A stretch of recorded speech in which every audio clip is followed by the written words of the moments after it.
il a il est en train de déstabiliser les provinces.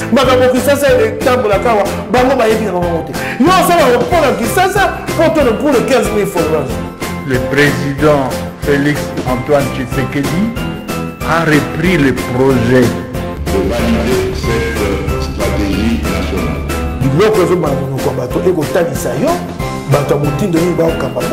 C'est la première fois que vous avez la vidéo na biso abonné.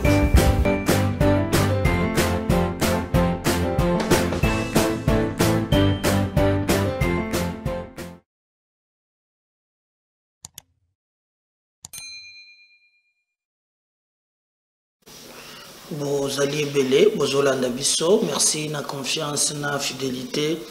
Oyo bozali ko pesa biso na MKB officiel. Merci na bino nyonso bozali ko lamuka mikolo na mikolo. Merci na baye oyo bazali ko apporter biso soutien. Vous savez qu'on en a besoin quand on fait ce qu'on peut faire.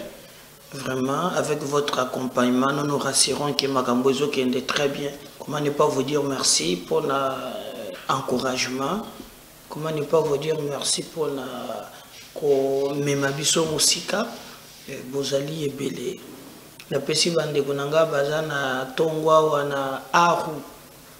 Bande konanga bazana bunangana, je crois que bango bazali ko vivre atrocité.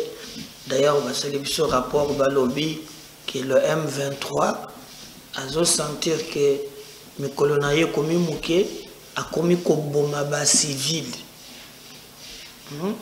Bas civil, bazan a payer le prix.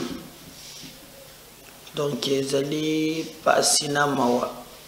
Ya komwa na penza do lengenini ba dongolomi swana ya ba Rwandais. Mikolo na bango ya suka bakomi ko s'agiter, mes colères na bango vous allez kolakisa yango na bas civil, c'est paisible qui n'ont rien. Alors ils tirent siré bazo annoncer ba tokokufa na absolument no lobby que bazo recruter bato mais bato bazo boya na bango. Il y a même un jeune moko boya na Goma qui alerte d'un réseau wana ezali ko recruter pour na ba M23. Donc je pense que il est le grand temps que le gouvernement a fongola miso na wa etali likambo wana. Soki kukozala kezambala le boso zotala émission na biso tozana makambo belé ya kosenga yote. El boso to kosenga yo ezali okendego s'abonner. Parce que lorsque vous allez vous abonner, vous allez couper ce biso makasi pour être biso pe to continuer na ko sala la bino musala lolenge elongobani, mais avec vous makambo eliko kende très bien. Continuez à liker, continuez à partager, continuez à vous abonner. To ko sala makambo et bien ensemble avec vous sur votre chaîne. Actualité a dominé, tokobete le solo ya Luanda. Félix Tshisekedi na Paul Kagame nini lobami kuna bokoyeba yango na mission oyo, mais le lot 24 heures après Luanda, les combats ont repris tôt le matin à Rwanguba et au pont à l'entrée Kabindi. Le FARDC ont attaqué les positions du M23, mais le M23 n'a pas riposté. C'est le calme à Kokwe, Kanyabusoro. Les FARDC aussi ont attaqué. C'est là qu'il y a eu un échange de tirs. Donc, les informations hautes-unis, je crois, 24 heures après Luanda, les combats ont repris tôt le matin à Rwanguba, au pont à l'entrée Kabindi. Le FARDC ont attaqué l'opposition du M23. Donc, Natongo Awa, Tango Kabasilisi, FARDC, Bayo Kana Sogi Batoyo. bazan dengenine ba beti bango na tongo awa na préciser très bien et salami na Rwanguba et au pont à l'entrée Kabindi le faire d'essai bataqué ba position ya M23 kona iloko salam te M23 pe ba boye ko betata licence moko donc ti bolobi calme ezali faire d'essai lengeye a comité na tongwa wana Nkokwe na Kanyabusoro les faire d'essai bataqué pe kona wana M23 lobby awa bakosilisa biso nyonso masa se bandi donc nangambo wana nde bitumba eleki na tongo donc na Rwanguba na entrée Kabindi kuna faire d'essai attaquer à Sali Makambu M23 répliqué mais na Kokwe na Kanyabusoro tango faire d'essai attaquer wana bango pe ba répliquer wana ezali information ya tongo aw na tongo ya lilo na bisaki bino ke chaîne na biso tozozo ba info tozo pese bino ba information vraie wana salamende na tongo aw après juste makambo elobami kuna na Angola kasi en réalité nini elobami na Luanda côté Félix Tshisekedi akutanaki na Paul Kagame na moma oyo tozali kolekela ya ba tension eleki mwa mingi nini eleki ikona alors parce que biso tozawana pona kopesa bino bokoyoka Félix Tshisekedi maya lobaki na vidéo mais je vais d'abord vous lire quand même pour balobaki pona makambu ya fait de route bobi kavale kambwane sala ba société civile batebele balobaki Tshisekedi akokende te kosolana Kagame bazana raison eza colère moko légitime mais batu fo ba yeba ki na bitumba ata bozo beta na masasi ata bibembezola la nase suka boko suka kana table ya négociation et d'ailleurs aujourd'hui makambo tali samike en plein 21e siècle c'est parfois sur les voies diplomatiques que bitumbebele silaka mais à préciser aussi pour des diplomatie na bino être ba conflit il faut vous donner un rapport de force sur terrain. Si vous êtes un pays à genoux, mundu kite, bozan armement te, bozan trope te, bozan niboyete, vous avez toujours commencé à négocier à genoux. D'où l'importance ya kotonga armée ya makasi. Pour être, bobanda ko négocier na baninga, baye bele soki baby bokiti na terrain bokoki ko beta pe ko bebis. Malchance biso dozana angolo les que non. On a affecté notre armée parce que les makambu ya mabe ebele obiso toyebite par conséquence boye komona oyo yango esalaki ezali penza malamu ata mokete. Mais ce qui nous reste, c'est de nous mobiliser autour de l'essentiel. Et à koyeba ke mboka na biso ezo senga biso moko ba patriote nde tozala vraiment sima ya mapinga na biso. Donc Félix Tshisekedi akokaki koboya kosolana Kagame te. Bien que batu nyonso baby ke Kagame ali na sérieuxté, ana sincérité. Mais il faut toujours utiliser toutes les voies diplomatiques qui nous restent pour être tokende nanzela wana. Kagame azolinga pousser biso na faute parce que yena ba multinational na ye o baza sima na ye bazobetaka bakop lolenge deni bakolinga bambraser situation pour ba continuer à exploiter illégalement nos minéraux et c'est ça même l'objectif. Raison pour laquelle biso tozana obligation ya côté le malikolo pour défendre mboka na biso ndenge esengeli. Donc kokende ya Tshisekedi na Kagame lobby ça fait partir na ba moyen oyo l'état koki ko utiliser pour nous retrouver qui vient na mabele na biso. Mais j'insiste, les seuls moyens ya ko pesa négociation wana makasi ezali armée oyo tokozala nango sur terrain.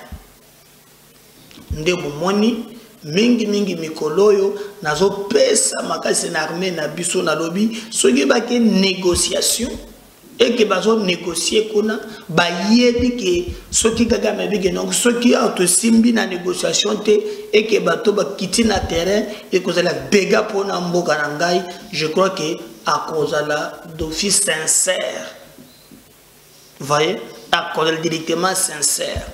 Et ce que nous devons faire, ce n'est que ya ko pousser na schéma wana pour te makambo et meka ko bouger sur terrain. Donc, négocier, ba mouvement citoyen, société civile, banani, ba tebeli, ba telemi, pour na côté les malali kamboana. Balobi, ils sont inadmissibles, les kamboniwana, et koki, kosalema, ata, mokete.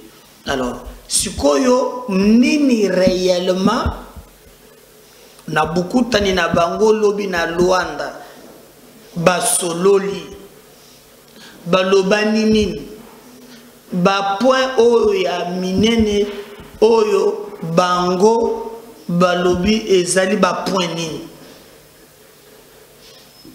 Alors je vais vous donner quand même quelques grandes lignes. Yamaye maloba maki nanzela wana avant toyoka Félix Tshisekedi ye moko parce quand même après wana il a parlé pembeni ya Kagame. Clôture de la tripartite de Luanda.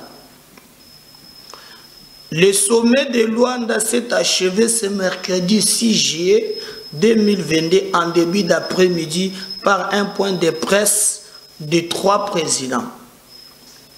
L'objectif est d'aider et de restaurer la confiance entre les deux pays voisins. La tripartite a décidé d'un processus de d'escalade entre la RDC et le Rwanda. Cet objectif se fera graduellement via une feuille de route dite de Luanda.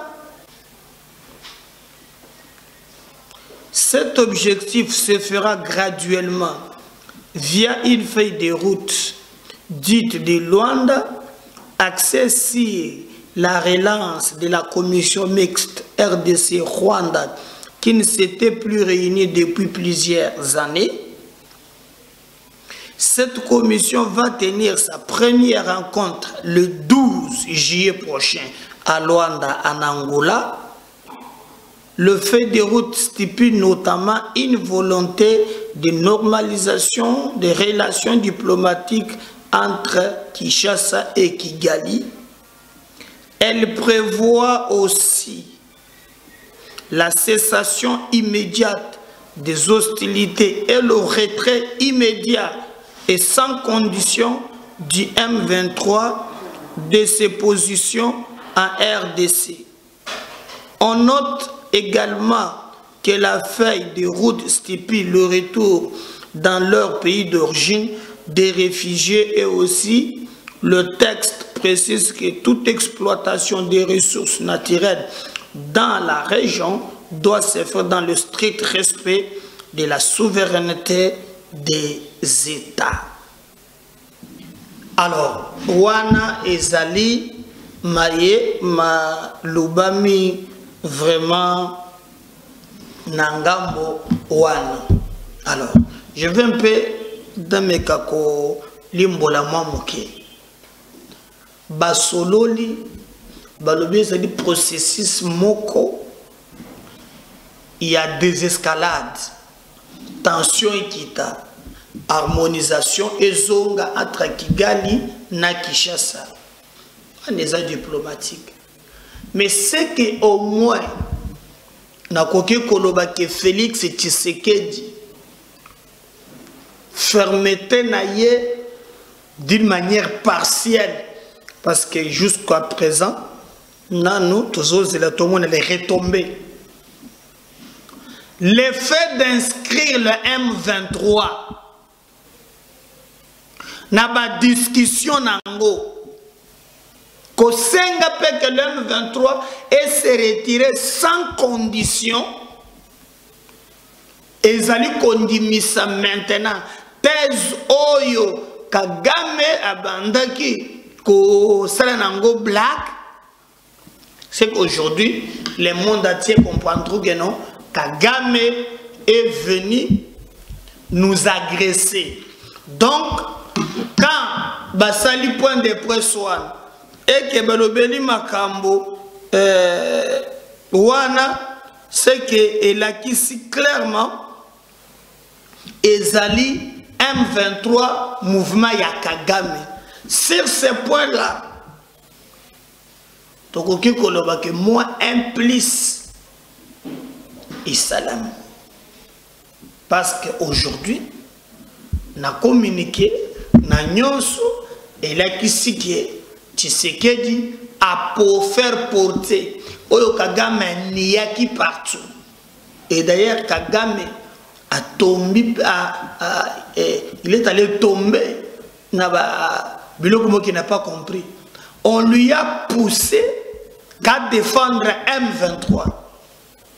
En défendant le M23, maintenant Balobi et Sengue na ba discussion na bango, M23 s'est retiré. Parce que c'est d'abord, hein, il faut qu'il clarifie position na M23. Il faut. Donc, aujourd'hui, pour les observateurs, il y a scène politique, pour comprendre que non, Tshisekedi a gagné partiellement. Parce que ça suffit de dire qu'il a gagné. Tant qu'il m'a belé Nabiso, il n'a pas payé. Mais si la notion diplomatique, na likamboa na moi point, moko et salami oya motuya, ezo senga maintenant que tout le monde, s'il y a des sincérités, oui ou non. Pour Batumsu Balobi, même l'accord il y a Roucha. Kagame a signé qu'il a cessé le fait, mais ça ne lui a pas empêché d'abattre l'avion l'ancien président Abirigimana. Ça ne lui a pas empêché. Donc le problème est ça. Comment mon tour il n'y a pas de sincérité Katinaye. Mais au moins on lui a fait porter ce qui nie partout. Non, moi je ne suis pas derrière. Non, moi je ne suis pas derrière. C'est un problème congolais. C'est un problème congolais. Toi tu as quel intérêt de défendre les groupes armés? Et puis il y a Mibade n'a communiqué Balobi ba rebelle nyons bazonga na ba pays d'origine. Qu'est-ce qu'on attend par là? Qui sait qu'il veut vider le prétexte. Oh ya ko ba ya FDLR. Comme hier tata wana hein? Oh ya ça tu dis ndenge nini wana. Kagame ayeba bien maintenant que le grand temps Batine de l'EBA FDLR Oyo Bazali Pembeni naye comme ça Bakende basala pe na bango dialogue. Donc dans ces communiqués sur papier, je parle pas sur terrain, n'a bien dit très bien sur papier, et à quelques points automonique Tshisekedi n'a pas franchi. Surtout que devant Kagame, quelqu'un qui change à tout moment, il n'y a pas de sincérité. Donc Esengeli Kozala vraiment très regardant envers lui, Kozala vraiment très exigeant envers lui.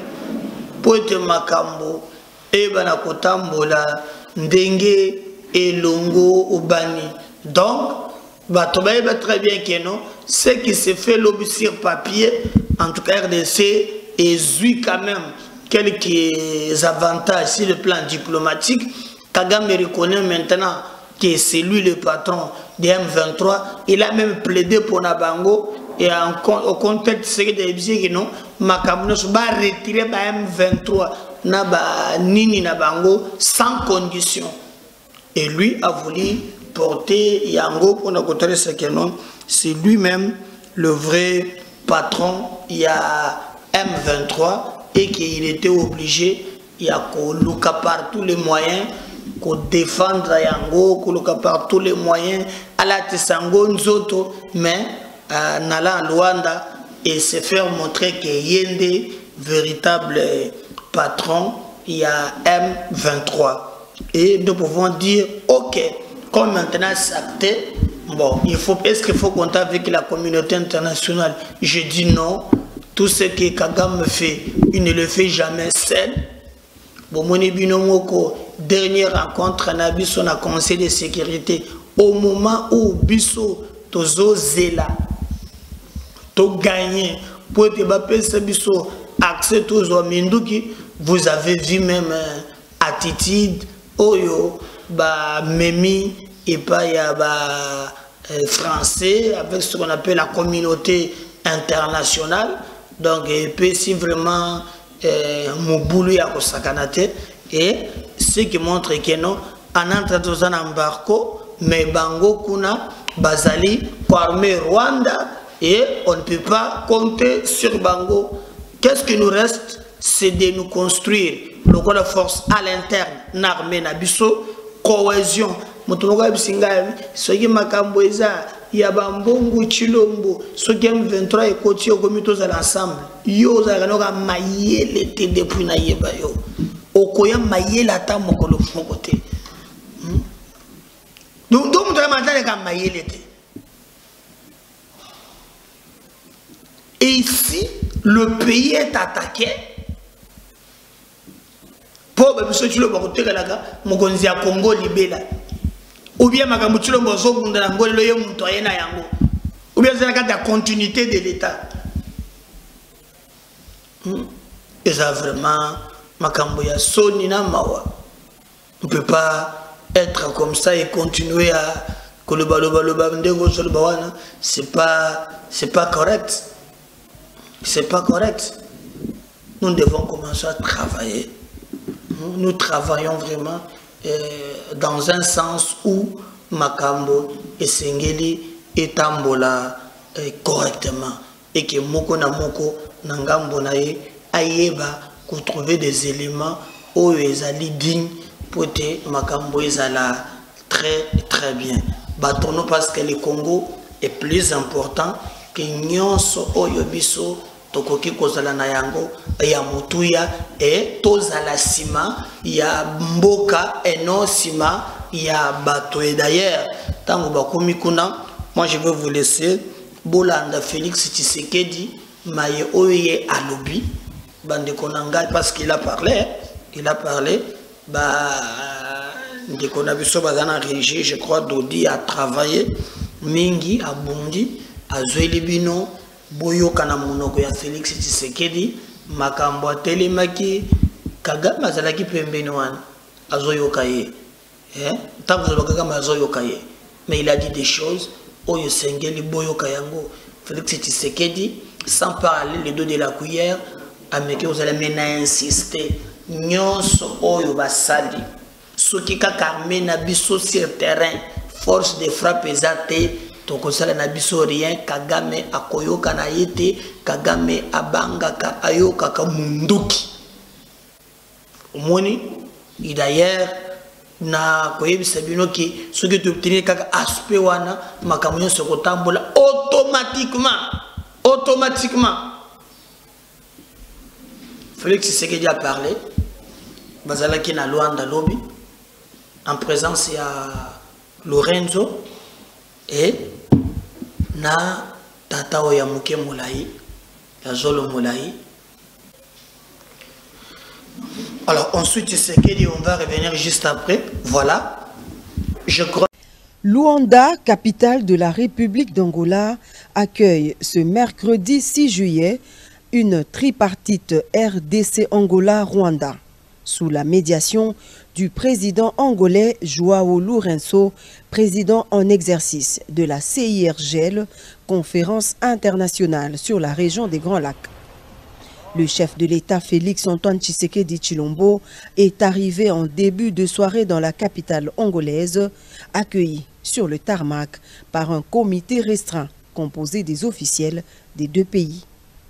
C'est à l'initiative du président Joao Lourenço, mandaté par l'Union africaine, que Paul Kagame et Félix-Antoine Tshisekedi Tshilombo vont se rencontrer dans un mini-sommet pour faire baisser la tension entre les deux pays voisins.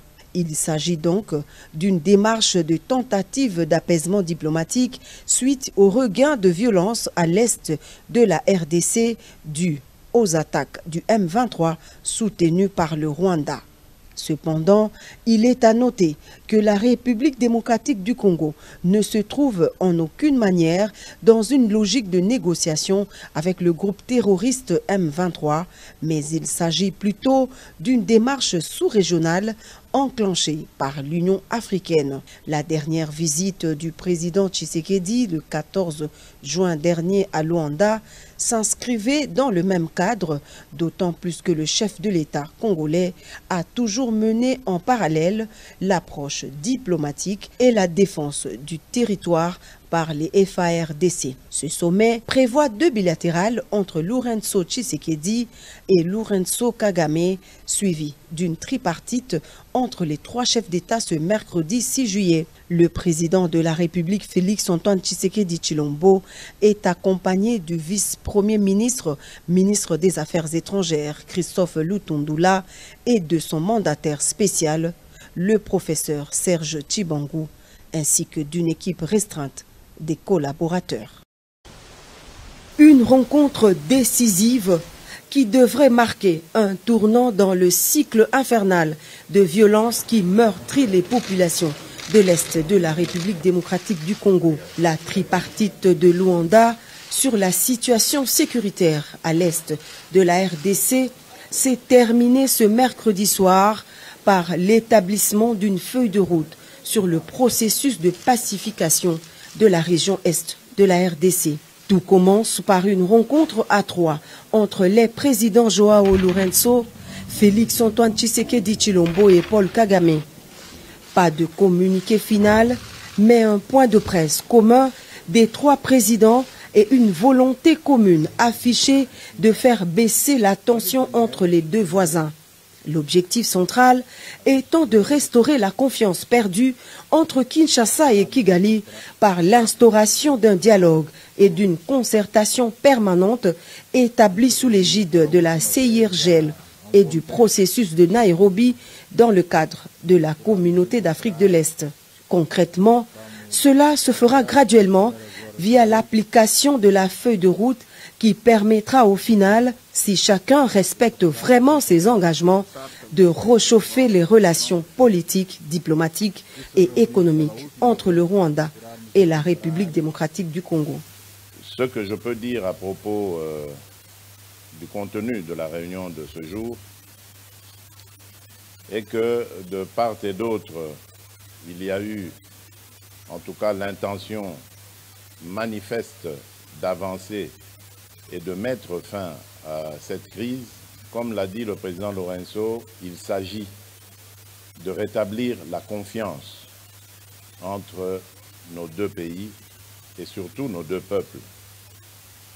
Une confiance qui a malheureusement été rompue alors que, à mon sens, tout allait bien dans la voie de la normalisation entre nos deux pays. Je m'étais entrepris, en tout cas, de tirer un trait sur le passé dès mon arrivée à la tête de la République démocratique du Congo pour envoyer un signal fort, non seulement au Rwanda seul, mais à tous nos voisins, à toute la région, de mon intention d'avoir des relations désormais tournées vers des échanges profitables à nos pays, à nos populations, et de regarder plutôt vers le développement de cette région qui, à mon sens, est l'une des plus riches d'Afrique, plutôt que de verser dans des tensions inutiles comme on a pu l'observer dans le passé. À court terme, la nouvelle donne passe par la relance de la commission mixte RDC-Rwanda. La première rencontre de cette commission mixte, cadre de dialogue permanent entre les deux pays, est prévue incessamment dans la capitale angolaise. Mais dans l'immédiat, La feuille de route prévoit la cessation des hostilités et le retrait sans condition du M23 de ses positions en République démocratique du Congo. Ce qui est en mon pouvoir pour faire avancer la situation, sortir mes compatriotes de cet enfer qui dure déjà depuis une vingtaine d'années. Lequel enfer a été encore aggravé par cette situation regrettable du M23, un groupe armé qui pourtant était déjà en discussion avec nous à Nairobi, mais dont le comportement est totalement inexplicable, car je ne peux pas comprendre que des gens qui ont une revendication et dont l'interlocuteur est à disposition pour écouter leurs revendications puissent à nouveau reprendre les armes, comme pour exercer une sorte de chantage ou de pression. Donc j'espère vraiment et j'attends de ce processus qu'il apporte le cessez-le-feu immédiat et le retrait de ce groupe du M23, en attendant évidemment que l'on mette en marche la feuille de route qui amènera un processus de paix, de stabilité et de confiance. Le retour des réfugiés dans leur pays d'origine est également inscrit parmi les objectifs de la feuille de route de Luanda. Elle stipule enfin que toute exploitation des ressources naturelles dans la région doit se faire dans le strict respect de la souveraineté des États, ce qui met en exergue la ferme volonté de lutter contre le trafic illicite des ressources minières de la République démocratique du Congo au profit des pays voisins. Le chef de l'État, Félix Antoine Tshisekedi Tshilombo, garde ainsi le cap de la fermeté pour la défense de la souveraineté nationale et en même temps une ouverture au dialogue diplomatique sincère pour imposer la paix à l'est de la RDC. Le président de la République et sa délégation sont rentrés au pays ce mercredi soir.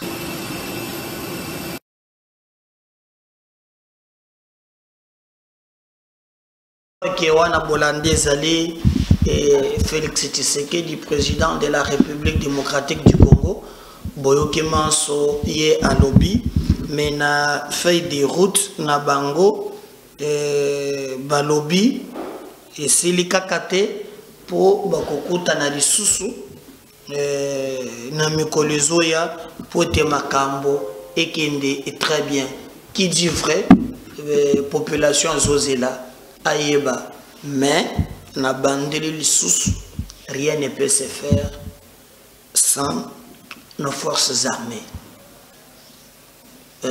Mikoloyo, à la fin de mes émissions, nakobanda toujours kotiele bino ba exploit sur terrain, oyo forces armées, bazali kosala mikolo, ona mikolo.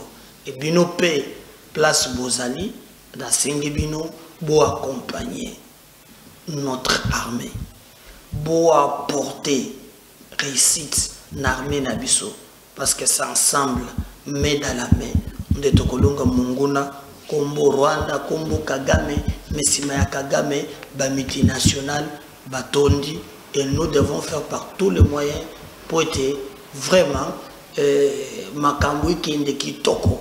Makambo ndenge sengeli et que babiloko nyonso tozoyo kawana ezala sans impact et que la diplomatie kakate mais sur terrain makambo ezali nos forces armées bazali debout et d'ailleurs tokosangisa tolakisa Kagame botika kotala biloko ya soki major Willy Ngoma na sengi ba patriotes bokata ba extrait oyo botinde la bakaba rwandais boyebisa bango karme na biso eza makasi. On va revenir juste après ces éléments yarmé pote toshite na mission na biso mokolo ya alelo.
Sala Musala, secret à réussite na bino, ezali discipline. Commandant suprême azali ko insister pour la discipline ya mapinga. Observer règles d'engagement, règles de comportement. Ngonga nini okobeta masasi? Nani okobeta masasi? Obomi munguna kokata yete. Boyokinga? Kokata munguna bitani bitani te pekisami.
Combien vous?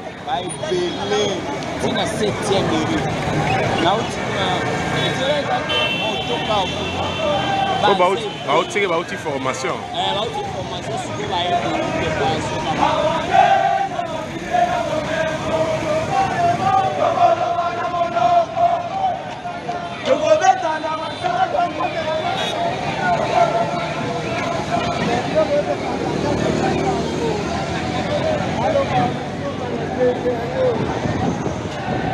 Ah, bah c'est Kagama ça rend la biso et dobé t'as un massage.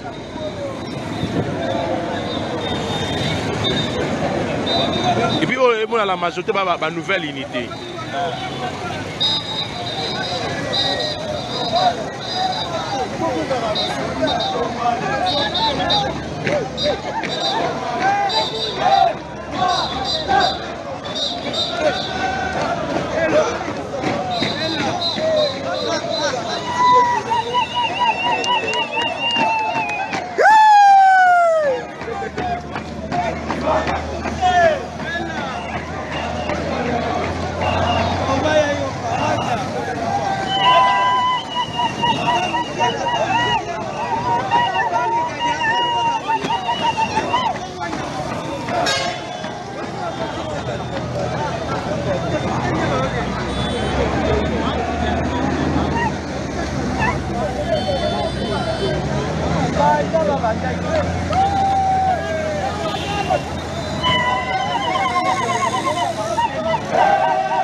Merci.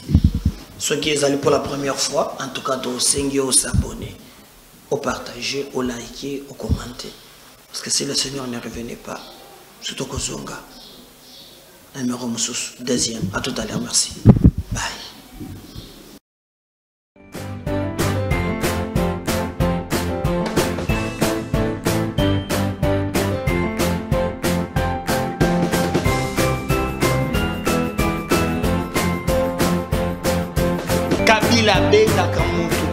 Il est en train de déstabiliser les provinces.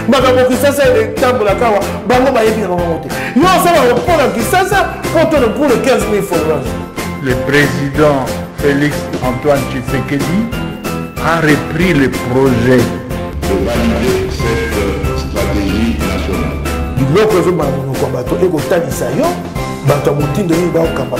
C'est la première fois que vous avez la vidéo.